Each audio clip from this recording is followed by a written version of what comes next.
పెట్టుబడి ఎక్కువ అవుతుంది. నేను వ్యవసాయం మానేద్దామని అనుకున్నానండి. నేను వ్యవసాయం మానేద్దాం అనుకుంటే రంగప్ప గారు అని ఒక ఆయన ఐసీఆర్పి వచ్చాడు.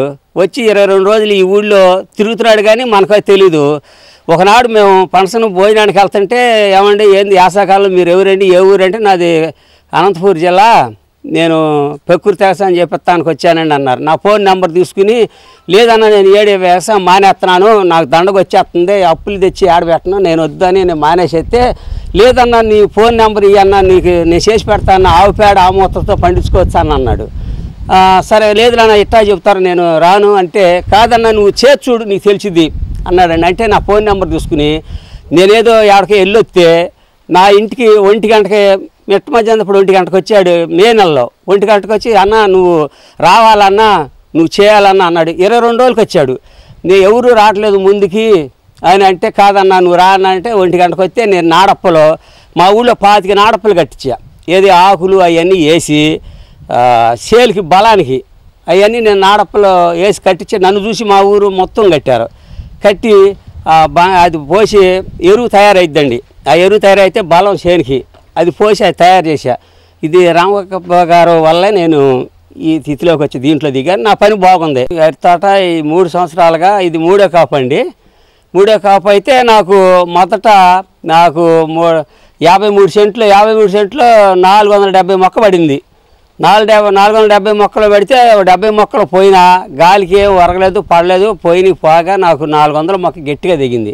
400 మొక్క గట్టిగా దిగితే ఆ 400 మొక్క నాకు రేటు 450 చేసి అమ్మాను. 400 చేనికాడ 350 చేసి కాడ ఆఖరిలో ఇచ్చేసాను. నాకు పోయిన సంవత్సరం కాపు బాగుంది, ఇప్పుడు బాగుంది, నాకు నష్టం ఏం రాలేదు, బాగానే ఉండి.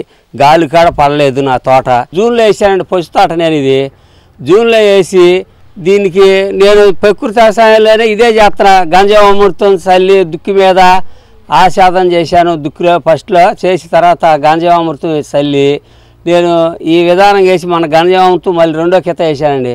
వేసి నేను దశపరిని కొట్టా. దీనికి పురుగు మందులు వాడురా, కొంచెం తెగులు వచ్చిందన్న నేను వాడను నా చేనుకని నేను దశపరిని కొట్టాను. మొన్న కొట్టి ఇన్నాళ్ళు వర్షాలండి నేను దశపరిని తయారవ్వలేదు. ఆ విధానంగా నేను తీసి కొడితే నా చేలోకి ఆకు మేసేస్తుందండి. పురుగు మేసేస్తుంటే ఈ పురుగుని నేను దశపరిని కొట్టిన తర్వాత ఈ పురుగు చచ్చిపోయింది. ఇక నా చేనుకి ఇబ్బంది ఏం లేదండి. నేను పొలట మజ్జిగ కొడతా, ఆవు మజ్జిగ ఉండే చేసి పొస్తాడికి తెగులు గిగులు అంతా పోతుందండి. దీనికి వర్షం వచ్చింది. వర్షం వచ్చి తామ ఆరకుండా దీనికి అప్పుడు తెగులు వచ్చింది, మచ్చ తెగులు వచ్చింది. ఆ మచ్చ తెగులు కొంతమంది పక్క తోటలో గోలు చేస్తాను, నువ్వు కొట్టని. నేను కొట్టను, నా దగ్గర దశపరిని ఉంది, ఆ దశపరిని తయారు చేసి కొడతానని ఈ పురుగు చచ్చిపోయిందండి. దశపరిని వాడా నేను మొన్న. పురుగు చచ్చిపోయింది చూడండి. ఎకరం మాకు 50,000 రూపాయలు తీసుకుని కౌలుకి నేను ఆ విధంగా ఇది కౌలు చేయనండి. అరాహరం వేసా. పశువు నా సొంత పశువులో తీసుకుని నేను వేసుకున్నాను. నాకు పెట్టుబడి ఇప్పుడు 3,500 అయింది. నాకు ఏం గల కూలి నాగలే వేసుకుంటే అవి ఒక 5,000 కూలి వాళ్ళకి ఇవ్వాలి కదండి. కూలికి పశువు వేసినందుకు కానీ నాగలు వేసినందుకు కానీ అవి ఒక 5,000 అని ఈ ఒక 3,000.